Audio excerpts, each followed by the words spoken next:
Friends, तो कैसे हैं आप सब। आज हमारा day 17 of 30 days series of business statics unit 3 हमारी चल रही है। पिछली जो हमारी वीडियो थी उसके अंदर हमने समझा था कि कोरिलेशन एनालिसिस का मतलब क्या होता है, क्या उसके एडवांटेजेस होती हैं, क्या लिमिटेशंस होती हैं। तो अगर आपने वो वीडियो नहीं देखी है तो जो उसका लिंक है वो डिस्क्रिप्शन के अंदर है, आप लोग जाके चेक कर सकते हैं। आज हम समझते हैं टाइप्स ऑफ कोरिलेशन, कितने तरीके की हमारे कोरिलेशन हो सकते हैं। There are 3 classes of correlation in common. First was positive, negative and no correlation, linear and non-linear correlation, simple, multiple and partial correlation. हमारा जो सिलेबस है उसके अंदर मेनली हमें simple, multiple and partial correlation के बारे में पूछा गया है, लेकिन हम positive, negative, non correlation, linear, non linear इनके बारे में भी स्टडी करेंगे। तो फर्स्ट हमारा positive correlation. Positive correlation is a relationship between two variables that are directly related to each other. A positive correlation exists when one variable decreases as the other variable decreases, or one variable increases while other is increasing. Vice versa same चीज़ें बोली गई हैं कि क्या होता है कि positively चीज़ें चलेंगी। अगर इंक्रीज हो रहा है तो दूसरा वेरिएबल भी इंक्रीज होगा, अगर कोई वेरिएबल डिक्रीज हो रहा है तो दूसरा वेरिएबल भी डिक्रीज होगा। दोनों के अंदर पॉजिटिव रिलेशनशिप है। अगर कोई ऊपर जा रहा है तो दूसरा भी ऊपर जाएगा वेरिएबल, अगर कोई वेरिएबल नीचे जा रहा है तो दूसरा वेरिएबल भी नीचे जाएगा। ये पॉजिटिव रिलेशनशिप होती है। Positive correlation is a relationship between two variable directly related to each other, जो डायरेक्टली एक दूसरे से रिलेट कर रहे हैं। For example, the more money you save the more financial service secure you feel, or when the temperature does up, the rate at which ice melt also does up. The graph for a strong positive relationship would look like। देखो positive relationship क्या किस तरीके से दिखेगी। एक variable ऊपर जा रहा है तो दूसरा वेरिएबल भी ऊपर जा रहा है। एक वेरिएबल जिस तरीके से जा रहा है दूसरा वेरिएबल भी उसी तरीके से मूव कर रहा है, चाहे वो पॉजिटिव हो चाहे वो नेगेटिव हो। मतलब चाहे वो ऊपर जा रहा हो चाहे वो नीचे जा रहा हो, पर दोनों साथ में ही जा रहे हैं। नेगेटिव कोरिलेशन का मतलब क्या होगा, एक वेरिएबल अगर बढ़ रहा है तो दूसरा घट रहा है, अगर एक घट रहा है तो दूसरा बढ़ रहा है। Negative correlation is relationship between two variable in which one variable increase as the other decrease, vice versa. जैसे मैंने आपको बोला, एक वेरिएबल बढ़ेगा तो दूसरा घटेगा, एक घटेगा तो दूसरा बढ़ेगा। A perfect negative correlation means the relationship that exists between two variables is spatially opposite of all of the time. For example, as we climb up a mountain, it gets colder in the decrease in the temperature. In statics, a perfect negative correlation is represented by the value 1.0. The graph for the strong negative correlation would look like। Negative correlation का मतलब किस तरीके से इसका graph दिखेगा, नीचे की तरफ। एक ऊपर जा रहा है, यहाँ से देखो, यहाँ पे एक ऊपर जा रहा है तो दूसरा नीचे आ रहा है, एक नीचे जा रहा है तो दूसरा ऊपर जा रहा है। नेगेटिवली रिलेट करेंगे एक दूसरे के साथ। No correlation, there also exist a condition between condition known as no correlation, where there is a no relationship or dependence between the two variables. At zero value of correlation coefficient, contact and no correlation. The graph of the data sets with the no correlation will look like this।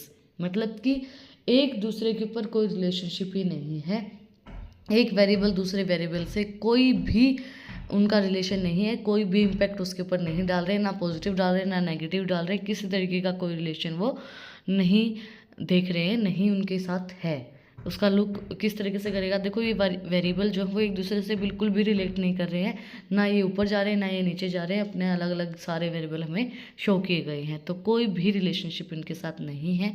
उसको हम क्या बोलेंगे, no correlation. मतलब इनके इन variables के बीच में कोई relation है ही नहीं, एक दूसरे के ऊपर ये डिपेंड कर ही नहीं रहे हैं। नेक्स्ट है linear correlation. Linearity of the correlation is measures of the degree of which two variables vary together, or a measures to extent of the association between the two variables.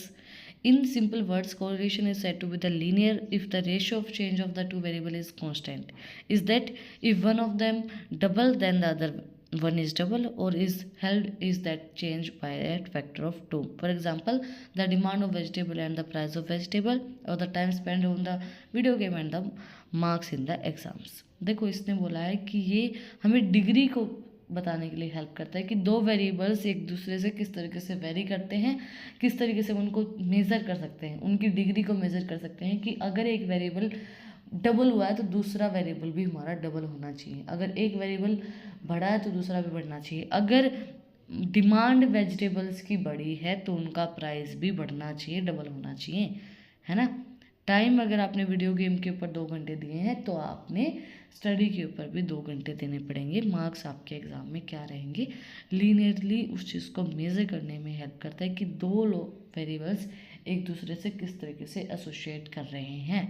Non linear correlation, non linear और curvilinear correlation is said to occur when the ratio of change between two variables is not constant.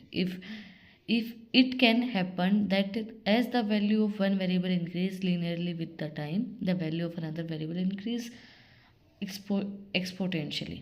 देखो, इसने बोला है कि दोनों एक का जो रेशियो है चेंज होने का वो सिमिलर नहीं होगा, कांस्टेंट नहीं होगा। जैसे वो डबल हो रहा है तो वो डबल नहीं होगा। लीनियर के अंदर डबल हुआ है ना, एक डबल हो रहा है तो दूसरा भी डबल होगा, तो ऐसा इसके अंदर नहीं होगा, ये कांस्टेंट नहीं बढ़ेंगे। ऐसा हो सकता है कि अगर एक वेरिएबल इंक्रीज हो रहा है तो दूसरा वेरिएबल अपने पोटेंशियल के अकॉर्डिंगली इंक्रीज होगा, जो इतना उसका पोटेंशियल है उसके अकॉर्डिंगली वो इंक्रीज होगा। नेक्स्ट है simple correlation. Simple correlation is a measure used to determine the strength and the direction of the relationship between two variables x and y. A simple correlation coefficient can be ranged from the 1 to 1. However, maximum or minimum value of the some samples correlation simple correlation cannot each unit is that 1 or -1. देखो, simple correlation हमें measure करने में help करता है कि क्या strength है हमारे जो दो वेरिएबल्स हमें दिए गए हैं, क्या स्ट्रेंथ रहेगी, क्या डायरेक्शन रहेगी। जैसे एक्स और वाई की सिंपल कोरिलेशन कोफिशिएंट जो हमें रेंज बताता है 1 और 1 के बीच में, 1 to 1 कि भाई क्या रेंज रहेगी, किस तरीके से वो रिलेट करेंगे, वो सब चीज़ें हमें सिंपल कोरिलेशन बताता है। Multiple correlation in statics, the coefficients of multiple correlation is a measure of how well a giving variables can be predicted using a linear functions of set of the other variables. It is the correlation between the variable values and the best prediction that can be computed linearly from the predictive variables. For example, a researcher is interested in the computing the correlation between crime rates in the region of multiple factors like unemployment, literacy, substance abuse, influence, etc. Multiple correlation का मतलब क्या होता है कि linear के अंदर तो क्या होता है कि फंक्शन होते हैं, बहुत से सेट ऑफ वेरिएबल्स होते हैं, उनको हम मेज़र करते हैं। मल्टीपल के अंदर मल्टीपल कोरिलेशंस को मेज़र करते हैं। जो भी मल्टीपल वेरिएबल्स हमें दिए गए हैं उनको मेज़र करते हैं कि क्या चीज़ें हो सकती हैं, क्या कोज हो सकते हैं। अब जैसे हम सोचें कि हमारे यहाँ पे क्राइम रेट क्यों बढ़ रहा है, तो उसके बहुत से कोजेज़ हमें मिलेंगे। भाई अनएम्प्लॉयमेंट है, आपको पता नहीं है, इलिटरेट हैं, अब्यूज़ किया जा रहा है किसी को, तो अब्यूज़ होगा किसी के साथ, मतलब गलत चीज़ें होंगी, हार्म किया जाएगा, तो क्राइम रेट ऑटोमेटिकली बढ़ेगा। किसी को मतलब गलत सलत बोला जा रहा है, कुछ भी किया जा रहा है, फ़ायदा उठाया जा रहा है किसी का, सेक्सुअल हरेसमेंट हो रही है, तो उस चीज़ से फिर क्राइम रेट ऑटोमेटिकली बढ़ेगा ही। अब ये कहते हैं ना, खाली दिमाग शैतान का घर। अनएम्प्लॉयमेंट कोई इंसान है, उसके पास काम नहीं है, तो कुछ ना कुछ उसके मन में गलत ही डाला जाता है लोगों के थ्रू। उसके मन में नहीं आएगा पर लोगों के थ्रू डाला जाता है। अब जिसको पता ही नहीं है, इलिटरेट लोग हैं, तो बहुत से रीज़न होते हैं ना क्राइम रेट को बढ़ने के लिए। तो मल्टीपल वेरिएबल्स को समझने के लिए मल्टीपल कोरिलेशन का हम यूज़ करते हैं। अच्छा, partial correlation. Partial correlation measure the strength of the relationship between two variable while controlling for the effect of one or more other variable. For example, we might want to see if there is a correlation between amount of the food eaten and blood pressure while controlling for weight or amount of exercise. It's possible to control the multiple variables called control variable or the converti. However, more than one or two is usually not recommended because the more control variable the less reliable और test. देखो, इसके अंदर बोला है partial correlation हमें measure करने में help करता है कितनी स्ट्रेंथ है, क्या स्ट्रेंथ है दो वेरिएबल्स के बीच में, किस तरीके से वो एक दूसरे को अफेक्ट कर रहे हैं और किस तरीके से वो एक दूसरे को कंट्रोल कर सकते हैं। मतलब ये नहीं कहते हैं कि अगर ज़्यादा खाओगे या फिर मीठा खाओगे तो ब्लड प्रेशर हाई होगा। एक दूसरे से रिलेट कर रहे हैं ना, अफेक्ट कर रहे हैं एक दूसरे को कंट्रोल। अगर आप खाने पे कंट्रोल रखोगे तो आपकी शुगर कंट्रोल में रहेगी। एक दूसरे को कंट्रोल भी कर रहे हैं, अफेक्ट भी कर रहे हैं। शुगर अगर इनटेक ज़्यादा लोगे तो शुगर बढ़ेगी, तो एक दूसरे को कंट्रोल कर रहे हैं, अफेक्ट कर रहे हैं, दोनों चीज़ें सिमिलर बता रहे हैं ना, तो उन दोनों की स्ट्रेंथ और वीकनेस हमारा पार्शियल कोरिलेशन बताता है कि इस वेरिएबल की क्या स्ट्रेंथ है, क्या वीकनेस है, इसके बढ़ने से क्या इसके ऊपर इम्पैक्ट पड़ेगा, इसके घटने से इसके ऊपर क्या इम्पैक्ट पड़ेगा, वो चीज़ हमें पार्शियल कोरिलेशन बताता है। That's it for today. I hope आपको सारी चीज़ें समझ में आई होंगी। टाइप्स ऑफ कोरिलेशन हमने आज के वीडियो के अंदर कंप्लीट किए हैं। कुछ भी डाउट है, कुछ भी पूछना है तो कमेंट में आप मुझसे पूछ सकते हैं। और अगर आपको इन टॉपिक्स की पीडीएफ चाहिए तो टेलीग्राम चैनल का लिंक भी डिस्क्रिप्शन में है, वहाँ पर जाके आप मुझे फॉलो कर सकते हैं। और भी इंटरेस्टिंग रील्स को देखने के लिए इंस्टाग्राम चैनल का लिंक भी डिस्क्रिप्शन में है, वहाँ पर जाके आप मुझे फॉलो कर सकते हैं। और अगर आपने वीडियो को यहाँ तक देखा है तो प्लीज़ सब्सक्राइब के बटन पे एक मुक्का मार दो और बेल आइकन प्रेस करो ताकि जो सबसे पहली अपडेट है वो आप लोग के पास आए। फिर मिलते हैं एक नई वीडियो के साथ, नए टॉपिक के साथ। Like share and subscribe. Thank you for watching my video and enjoy your life.